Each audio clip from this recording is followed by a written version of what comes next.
ಕರ್ನಾಟಕ ರಾಜ್ಯ ಮಾನವ ಹಕ್ಕುಗಳ ಜಾಗೃತಿ ಸಮಿತಿ ಹಾಗೂ ಶಂಕರ ಕಣ್ಣಿನ ಆಸ್ಪತ್ರೆ ಇವರ ಸಹಯೋಗದಲ್ಲಿ ಹೊಸಕೋಟೆ ನಗರದ ಎಚ್ಜೆಎಸ್ಎಸ್ ಕಲ್ಯಾಣ ಮಂಟಪದಲ್ಲಿ ಉಚಿತ ನೇತ್ರ ತಪಾಸಣೆ ಶಿಬಿರವನ್ನ ಹಮ್ಮಿಕೊಳ್ಳಲಾಗಿತ್ತು. ಈ ಒಂದು ಕಾರ್ಯಕ್ರಮವನ್ನ ಹೊಸಕೋಟೆ ಜೆಎಂಎಫ್ಸಿ ನ್ಯಾಯಾಲಯದ ಹಿರಿಯ ಸಿವಿಲ್ ನ್ಯಾಯಾಧೀಶ ಅರುಣ್ ಕುಮಾರ್ ಹಾಗೂ ಕರ್ನಾಟಕ ರಾಜ್ಯ ಮಾನವ ಹಕ್ಕುಗಳ ಜಾಗೃತಿ ಸಮಿತಿ ರಾಜ್ಯಾಧ್ಯಕ್ಷರಾದ ವಿಶ್ವನಾಥ್ ಸೇರಿದಂತೆ ಹಲವಾರು ಗಣ್ಯರು ಜ್ಯೋತಿ ಪ್ರಜ್ವಲನ ಮಾಡುವುದರ ಮೂಲಕ ಉದ್ಘಾಟನೆಯನ್ನ ಮಾಡಿದ್ರು. ಇದೇ ಒಂದು ಕಾರ್ಯಕ್ರಮದಲ್ಲಿ ಕ್ಷೇತ್ರ ಶಿಕ್ಷಣಾಧಿಕಾರಿ ಪದ್ಮನಾಭ್, ಕರ್ನಾಟಕ ರಾಜ್ಯ ಮಾನವ ಹಕ್ಕುಗಳ ಜಾಗೃತಿ ಸಮಿತಿ ಮಹಿಳಾ ಘಟಕದ ರಾಜ್ಯಾಧ್ಯಕ್ಷೆ ಮಂಜುಳಾ, ಕಲಾವಿದರಾದ ಶಿವಕುಮಾರ್ ಆರಾಧ್ಯ, ಮೇಧಶ್ರೀ ಶಾಲೆಯ ಪ್ರಾಂಶುಪಾಲ ಅಶ್ವಥ್ ನಾರಾಯಣ್, ತಾಲೂಕು ಆಸ್ಪತ್ರೆ ಆಡಳಿತ ವೈದ್ಯಾಧಿಕಾರಿ ಅಂಬುಸೆಲ್ವಂ, ವೈದ್ಯಾಧಿಕಾರಿಗಳಾದ ಡಾಕ್ಟರ್ ರಾಘವೇಂದ್ರ, ಡಾಕ್ಟರ್ ಮಂಜುನಾಥ್, ಸಮಾಜ ಸೇವಕರಾದ ರಾಧಾ ಗೋವಿಂದ್, ರವಿ, ರತ್ನಮ್ಮ, ವರಲಕ್ಷ್ಮಿ ಸೇರಿದಂತೆ ಹಲವಾರು ಗಣ್ಯರು ಇದೇ ಸಂದರ್ಭದಲ್ಲಿ ಹಾಜರಿದ್ದು ಕಾರ್ಯಕ್ರಮದ ಉದ್ಘಾಟನೆಗೆ ಸಾಕ್ಷಿಯಾದರು. ಇನ್ನು ಕಾರ್ಯಕ್ರಮವನ್ನು ಉದ್ಘಾಟನೆ ಮಾಡಿದ ಬಳಿಕ ಹಿರಿಯ ಸಿವಿಲ್ ನ್ಯಾಯಾಧೀಶರಾದಂತಹ ಅರುಣ್ ಕುಮಾರ್ ಅವರು ಮಾತನಾಡ್ತಾ, ಪ್ರಸ್ತುತ ಹದಿಹರೆಯದ ಯುವಕ ಯುವತಿಯರಲ್ಲಿ ಕಣ್ಣಿನ ಸಮಸ್ಯೆ ಬರುತ್ತಿದೆ. ಪ್ರಮುಖವಾಗಿ ನಮ್ಮ ದೇಹದಲ್ಲಿ ಆಗುವಂತಹ ಬೆಳವಣಿಗೆಗಳು ಹಾಗೂ ಬದಲಾದ ಆಹಾರ ಪದ್ಧತಿಯಿಂದ ಕಣ್ಣಿನ ಮೇಲೆ ಸಾಕಷ್ಟು ಪರಿಣಾಮ ಬೀರುತ್ತಿದ್ದು, ಕಾಲಕಾಲಕ್ಕೆ ಕಣ್ಣಿನ ತಪಾಸಣೆ ಮಾಡಿಸಿಕೊಂಡು ಸಂರಕ್ಷಣೆ ಮಾಡಿಕೊಳ್ಳಬೇಕು ಅಂತ ತಿಳಿಸಿದರು. ಇನ್ನು ಇದೇ ಸಂದರ್ಭದಲ್ಲಿ ಕರ್ನಾಟಕ ರಾಜ್ಯ ಮಾನವ ಹಕ್ಕುಗಳ ಜಾಗೃತಿ ಸಮಿತಿ ರಾಜ್ಯಾಧ್ಯಕ್ಷರಾದ ಬಿಟಿ ವಿಶ್ವನಾಥ್ ರವರು ಮಾತನಾಡಿದ್ರು. ಸುಮಾರು 2 ದಶಕಗಳಿಂದ ಇವರು ಈ ನೇತ್ರ ತಪಾಸಣೆ ಶಿಬಿರವನ್ನ ಹಮ್ಮಿಕೊಂಡು ಬರ್ತಿದ್ದು 1 ಲಕ್ಷಕ್ಕೂ ಅಧಿಕ ಜನರಿಗೆ ಉಚಿತ ತಪಾಸಣೆಯನ್ನ ಮಾಡಿಸಿದ್ದಾರೆ ಹಾಗೂ ಕನ್ನಡಕಗಳನ್ನ ಸಹ ವಿತರಣೆ ಮಾಡಿದ್ದಾರೆ. ಇನ್ನು ಇಂದು ನಡೆದಂತಹ ಈ ಒಂದು ಶಿಬಿರದಲ್ಲಿ 1150ಕ್ಕೂ ಹೆಚ್ಚಿನ ಜನರು ತಪಾಸಣೆ ಮಾಡಿಸಿಕೊಂಡ್ರು. 380 ಜನರಿಗೆ ಕನ್ನಡಕವನ್ನ ವಿತರಣೆ ಮಾಡಿದ್ರು. 142 ಜನರಿಗೆ ನೇತ್ರ ತಪಾಸಣೆ ಹಾಗೂ ಶಸ್ತ್ರಚಿಕಿತ್ಸೆಯನ್ನ ಮಾಡಿಸಲಾಯಿತು ಎಂದು ಮಾಹಿತಿಯನ್ನ ನೀಡಿದ್ರು. ಇವರ ಒಂದು ಕಾರ್ಯಕ್ಕೆ ಹಲವಾರು ಗಣ್ಯರು ಪ್ರಶಂಸೆ ಕೂಡ ವ್ಯಕ್ತಪಡಿಸಿದ್ರು.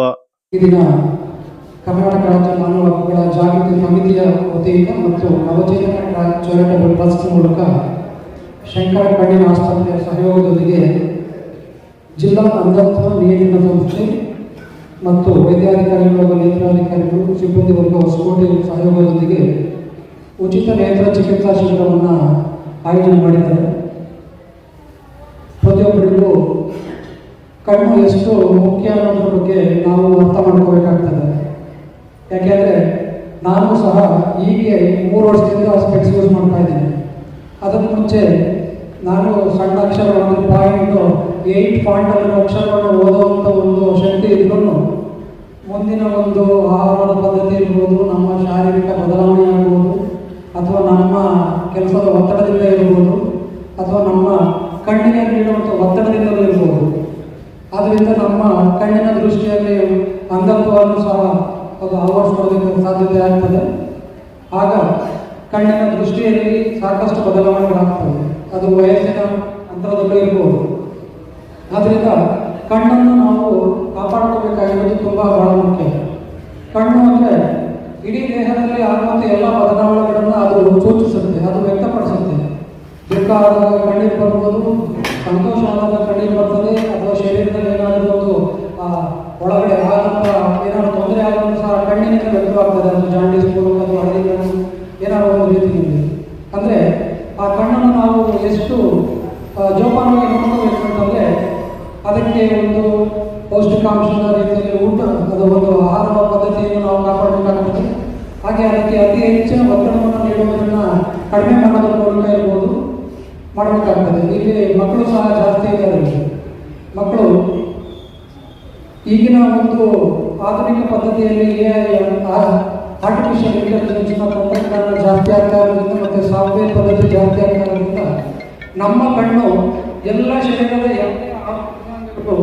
ಕೆಲಸ ಇದ್ರೂ ಸಹ ಬರೀ ಕಣ್ಣಿನ ಒಂದು ಕೆಲಸನೇ ಜಾಸ್ತಿ ಆಗ್ತಾ ಇದೆ. ಯಾಕೆಂದರೆ ನಾವು ಮೊಬೈಲ್ ನೋಡೋದ್ರಿಂದ ಆಗಿರ್ಬೋದು, ಲ್ಯಾಪ್ಟಾಪ್ಸ್ಗಳು, ಕಂಪ್ಯೂಟರ್ಸ್ಗಳು ನೋಡೋದ್ರಿಂದ ಆಗಿರ್ಬೋದು, ಈ ರೀತಿಯಾದ ಒಂದು ಹೆಚ್ಚಿನ ಒತ್ತಡವನ್ನು ನಾವು ಮತ್ತು ನಮ್ಮ ಮಕ್ಕಳು ಮತ್ತು ಮುಂದಿನ ಪೀಳಿಗೆ ಅನುಭವಿಸೋದಕ್ಕೆ ಒಂದು ದಾರಿದೀಪ ಆಗ್ತಾ ಇರೋದ್ರಿಂದ ಆ ಒಂದು ಆರೋಗ್ಯವನ್ನು ಕಾಪಾಡಬೇಕು ಅಂತಂದರೆ ಅದರ ಬಗ್ಗೆ ಹೆಚ್ಚಿನ ಒಲವನ್ನು ಕಡಿಮೆ ಮಾಡೋದು ಸಾಧ್ಯತೆ. ಯಾಕೆಂದರೆ ಅದನ್ನು ಎಷ್ಟು ಅವಶ್ಯಕತೆ ಮೀರಿ ನಾವು ಒಂದು ಕಣ್ಣಿಗೆ ಸ್ಟ್ರೆಸ್ಸನ್ನು ಕೊಟ್ಟರೆ ಅಥವಾ ಅದಕ್ಕೆ ತಡ್ಕೊಳ್ಳೋಕ್ಕಾಗದೇ ಇರುವಂಥ ರೀತಿಯಲ್ಲಿ ನಾವು ಅದಕ್ಕೆ ಒತ್ತಡವನ್ನು ನೀಡಿದಾಗ ಅದು ತನ್ನ ಶಕ್ತಿಯನ್ನು ಕಳ್ಕೊಂಡು ಇನ್ನೆಲ್ಲ ರೀತಿಯಾದಂಥ ತೊಂದರೆಗಳನ್ನು ಅನುಭವಿಸೋದಕ್ಕೆ ಸಾಧ್ಯತೆ ಆಗ್ತದೆ.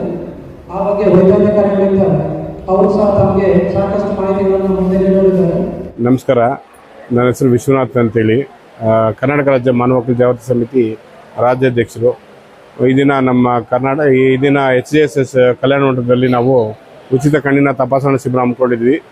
ಈ ಒಂದು ಕಾರ್ಯಕ್ರಮಕ್ಕೆ ನಮ್ಮ ಗೌರವಾನ್ವಿತ ಹೊಸಕೋಟೆ ಸಿಟಿ ಸಿವಿಲ್ ಕೋರ್ಟ್ ನ್ಯಾಯಾಧೀಶರಾದ ಅರುಣ್ ಸರ್ ಅವರು ಈ ಕಾರ್ಯಕ್ರಮಕ್ಕೆ ಆಗಮಿಸಿದರು. ಹಾಗೆ ಹೊಸಕೋಟೆ ಕ್ಷೇತ್ರ ಶಿಕ್ಷಣಾಧಿಕಾರಿಗಳಾದ ಪದ್ಮಾ ಅವರು ಆಗಮಿಸಿದರು. ಹಾಗೆ ಒಂದು ಮೇಧಶ್ರೀ ಸ್ಕೂಲಿನ ಸಂಸ್ಥಾಪಕರಾದ ಅಶ್ವಥ್ ನಾರಾಯಣ ಅವರು ಆಗಮಿಸಿದರು. ಹಾಗೆ ಹಲವಾರು ಮುಖಂಡರುಗಳು ಈ ಒಂದು ಕಾರ್ಯಕ್ರಮಕ್ಕೆ ಆಗಮಿಸಿದರು. ಈ ಒಂದು ಕಾರ್ಯಕ್ರಮದಲ್ಲಿ ಬೆಳಗ್ಗೆಯಿಂದ ಸುಮಾರು 1,000ಕ್ಕೂ ಹೆಚ್ಚು ಜನಕ್ಕೆ ಕಣ್ಣಿನ ತಪಾಸಣೆ ಆಗಿದೆ. ಅದರಲ್ಲಿ 120ಕ್ಕೂ ಹೆಚ್ಚು ಜನ ಶಸ್ತ್ರಚಿಕಿತ್ಸೆಗೆ ಅರ್ಹರಾಗಿದ್ದಾರೆ. ಆಮೇಲೆ ಇದಕ್ಕೆ ಕನ್ನಡಕದು ಇದರಲ್ಲಿ 380ಕ್ಕೂ ಹೆಚ್ಚು ಜನಕ್ಕೆ ಕನ್ನಡಕದ ವಿತರಣೆ ಮಾಡ್ತಾ ಇದ್ದೀವಿ. ಎಲ್ಲ ನಮ್ಮ ಸಂಸ್ಥೆ ವತಿಯಿಂದ ನಾವು ಮಾಡ್ತಾ ಇದ್ದೀವಿ. ಯಾವುದೇ ರೀತಿಯಲ್ಲೂ ₹1 ನಾವು ಖರ್ಚಿಲ್ಲದೆ ನಾವು ಎಲ್ಲ ಪ್ರತಿಯೊಂದು ನಮ್ಮ ಸಂಸ್ಥೆ ಭರಿಸ್ತದೆ. ಹಾಗೆ ಇವತ್ತಿನ ದಿನದಲ್ಲಿ ಹೆಚ್ಚಿನ ಹಳ್ಳಿ ಜನಗಳು, ನಮ್ಮ ಗ್ರಾಮೀಣ ಭಾಗದ ಜನಗಳು, ಆಮೇಲೆ ಹೊಸಕೋಟೆ ಟೌನಿನ ಜನ, ಅದರಲ್ಲೂ ವಿಶೇಷ ಅಂತಂದರೆ ಗುಲ್ಬರ್ಗ ರಾಯಚೂರಿಂದ 3 ಜನ ಬಂದಿದ್ದಾರೆ ಈ ಒಂದು ವಿಷಯ ತಿಳಿದು. ಅವರು ಕೂಡ ಈ ಶಸ್ತ್ರಚಿಕಿತ್ಸೆಗೆ ಅರ್ಹರಾಗಿದ್ದಾರೆ. ಈ ಒಂದು ಕಾರ್ಯಕ್ರಮ ಇವತ್ತಿನ ದಿನ ತುಂಬ ಯಶಸ್ವಿ ಆಯಿತು. ಯಶಸ್ವಿ ಮಾಡಿಸ್ಕೊಟ್ಟ ಎಲ್ಲ ನಮ್ಮ ಪದಾಧಿಕಾರಿಗಳಿಗೆ, ಹಾಗೆ ನನಗೊಂದು ಎಲ್ಲ ಸಹಕಾರ ಕೊಟ್ಟಿದ್ದ ಎಲ್ಲ ಸ್ನೇಹಿತರಿಗೆ, ಪ್ರತಿಯೊಬ್ಬರಿಗೂ ಈ ಒಂದು ಸಂದರ್ಭದಲ್ಲಿ ನಾನು ಧನ್ಯವಾದ ಅರ್ಪಿಸ್ತೇನೆ. ನಮಸ್ಕಾರ.